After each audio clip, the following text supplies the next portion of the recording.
দ্রুতগতিতে এগিয়ে আসছে বিশাল আকৃতির দাবানল। ভয়াবহ এই দাবানলের আগুনে পুড়ে ছাই হয়ে গেছে কানাডার ঐতিহাসিক শহর জ্যাসপার। ইতোমধ্যে ঘরবাড়ি ছেড়ে পালিয়েছে 25,000-এরও বেশি মানুষ। এখনও সম্পূর্ণ নিয়ন্ত্রণের বাহিরে ভয়াবহ এই দাবানলের আগুন। কানাডার পশ্চিমাঞ্চলীয় জ্যাসপার শহরটি আলবার্টা প্রদেশের জ্যাসপার ন্যাশনাল পার্কের মাঝে অবস্থিত। আর আলবার্টায় বর্তমানে 176টি দাবানল সক্রিয় রয়েছে, যার মধ্যে 50টির বেশি দাবানল সম্পূর্ণ নিয়ন্ত্রণের বাহিরে।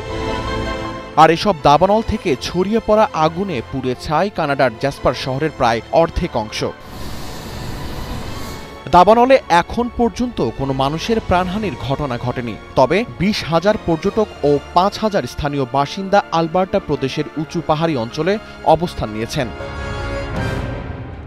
বার্তা সংস্থা রয়টার্সের দেয়া সর্বশেষ তথ্য অনুযায়ী আগুনে এখন পর্যন্ত 89,000 একর জমি ক্ষতিগ্রস্ত হয়েছে এবং 30 থেকে 50% ভবন পুড়ে গেছে।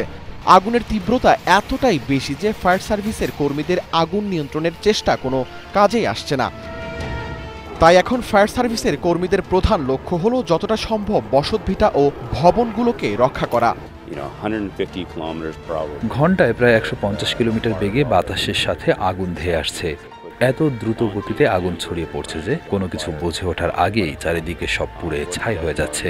আমরা এখন চেষ্টা করছি বসবাসের ভবনগুলোকে রক্ষা করতে। সবচেয়ে বেশি অবকাঠামোগত ক্ষতি শহরের পশ্চিম দিকে হয়েছে। ঘরবাড়ি ও রাস্তাঘাট পুড়ে মাটির সাথে মিশে গেছে। এছাড়াও বিভিন্ন রাষ্ট্রীয় স্থাপনার ব্যাপক ক্ষয়ক্ষতি হয়েছে। কানাডার পাশাপাশি ক্যালিফোর্নিয়া ও উটা রাজ্যেও এই দাবানলের ঘটনা ঘটেছে।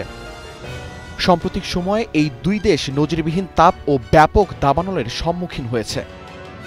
ক্যালিফোর্নিয়া, অ্যারিজোনা এবং ওয়াশিংটন সহ কয়েকটি রাজ্যের 30 মিলিয়ন মানুষ এই দাবানলের ঝুঁকিতে রয়েছে বলে সতর্কতা জানিয়েছে মার্কিন আবহাওয়াবিদরা।